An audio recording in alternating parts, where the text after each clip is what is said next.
Hello বন্ধুরা, তোমরা কেমন আছো? আমার চ্যানেল জয়াসলে তোমাদের সবাইকে স্বাগত। বন্ধুরা, আমি চলে এসেছি আজকে তোমাদের সাথে ছাদ বাগানে আমার শসা গাছে শেয়ার করতে। কিছুদিন আগে তোমাদের আমি শসা গাছ দেখিয়েছি, আমি শসা তুলেছি, শসা গাছ করেছি, এরকমও আমি এই সমস্ত ভিডিও তোমাদের সাথে শেয়ার করেছি। আজকে তোমাদের সাথে আমি শেয়ার করব আমার এই শসা গাছটা। আমি তো বসিয়েছিলাম এই ড্রেনের ভিতর, তোমরা জানো।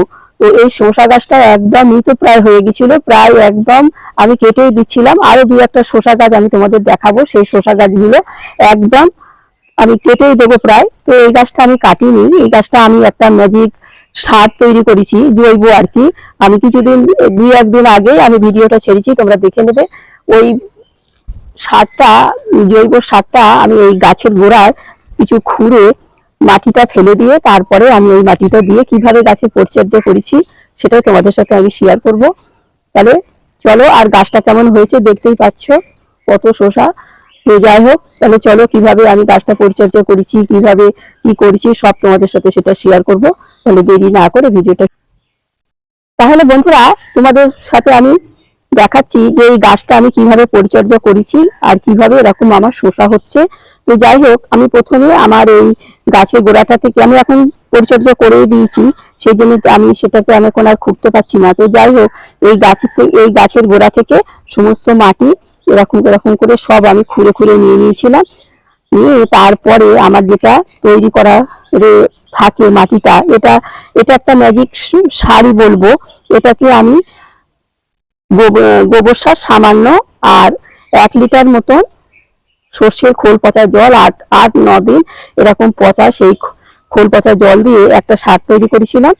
দিয়ে ওটাকে 2 দিন রোদ্দুরে শুকিয়ে ঝুরঝুরে করে নিয়ে তারপরে এই মাটিটা সরিয়ে ফেলে দিয়ে তারপরে আমি ওই মাটিটা নিচে মানে আমি 4 আঙুল মতন খুঁচিয়ে নিয়েছি, 4-5 আঙুল খুঁচিয়ে মাটিটা ফেলে দিয়ে তারপরে আমার ওই সারটা আমি দিয়ে দিয়েছি। দিয়ে তারপরে এই পাশের থেকে মাটিগুলো আমি সব সমান করে দিয়ে দিয়েছি। আর তাতে দেখো এই শসা গাছটা কেমন ঢল ঢল করে কয়েকদিনের ভিতর, মাত্র 10-12 দিনের ভিতর সমস্ত আগা পাতা ছেড়ে শসাতেও ভরে গেছে। কত বড় বড় শসা হয়েছে দেখো, আরো ছোট ছোট বড় মাঝারি কত রকমের কত শসা আছে এখানে। দেখো শসাতে ভর্তি। এখন এই গাছটা ঝুলন্ত মাচায় আবার উঠে যাচ্ছে ঢল ঢল করে। যাই হোক, আমি বলবো তোমরা তোমাদের যদি ছাদ বাগানে এরকম শসা গাছ থাকে, মৃতপ্রায় শসা গাছটা আমি বলছি একদম আমি তুলে ফেলে দিচ্ছিলাম। আরো আমার ওই যে শসা গাছগুলো আছে আমি দেখাচ্ছি, সেগুলোকে আমি অবশ্য পরিচর্যা করিনি, এটাকেই আমি প্রথম করে দেখলাম। তাতে দেখলাম দেখো কত সুন্দর শসা ধরেছে। যাই হোক, তোমাদের আমি দেখালাম। আর আমার যে শসা গাছগুলো আছে সেটা আমি দেখাচ্ছি। বন্ধুরা, এই যে দেখো সেই শসা গাছ, এই শসা গাছটা অবশ্য আমি পরিচর্যা করিনি, একই সাথে বসানো শসা গাছগুলো। এই শসাগুলো দেখো, এখানেও শসা হচ্ছে কিন্তু গাছগুলো দেখো শসাগুলো টেরা বেঁকা, গাছটাও একদম পাতাগুলো ছোট ছোট হয়ে গেছে। এই গাছটাও আমি পরিচর্যা করব। এই ক্যারেটের ভিতরে আছে আমার শসা গাছটা, আর একটা ম্যাচটেলার ভিতরে আছে ওইখানে। এই শসা গাছ একটা মারাই গেছে, কিন্তু আমি এটাকে আমি আবার পরিচর্যা করব। আর এটা যেমন পরিচর্যা করেছি এটাও তেমন করব, তাই তোমাদের আমি দেখাচ্ছি। দেখো গাছটা কেমন হয়ে গেছে, এরকমই হয়ে গেছিল গাছটা, আমি কেটেই দিচ্ছিলাম। তো আমি পরিচর্যা করে এই গাছটা এরকম হয়েছে, তো এটাও আমি পরিচর্যা করব। যাই হোক, এটা পুরোনো গাছটা তোমাদের দেখালাম আর নতুন গাছটাও তোমাদের দেখালাম। বন্ধুরা, তোমাদের তাহলে আমি এই নতুন গাছটা দেখালাম আর পুরোনো গাছগুলো তোমাদের দেখালাম, তোমরা দেখলে।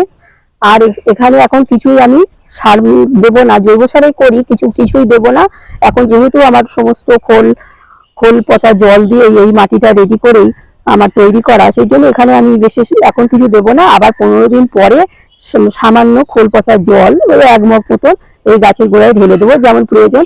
আরো দেখো এখানে আমি 2টো দানা বসিয়ে দিয়েছিলাম, সেই দানা দুটো দেখো ঢল ঢল করে উঠছে। একটা শসা গাছ আছে, একটা বাঙি গাছ আছে। তো যাই হোক, বাঙি এখন হয় না, কিন্তু এটাকে আমি দেখবো হয় কিনা।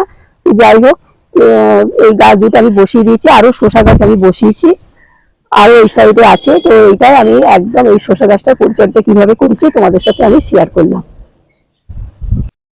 তাহলে বন্ধুরা, তোমাদের যদি আমার এই শসা গাছের ভিডিওটা ভালো লেগে থাকে তো তোমাদের কাকিমাকে একটা লাইক শেয়ার সাবস্ক্রাইব করে আমার চ্যানেলটার পাশে থেকো। আসি তাহলে, সবাই ভালো থেকো, টাটা। পরবর্তী নতুন নতুন ভিডিও নিয়ে আমি আবার এসে যাব।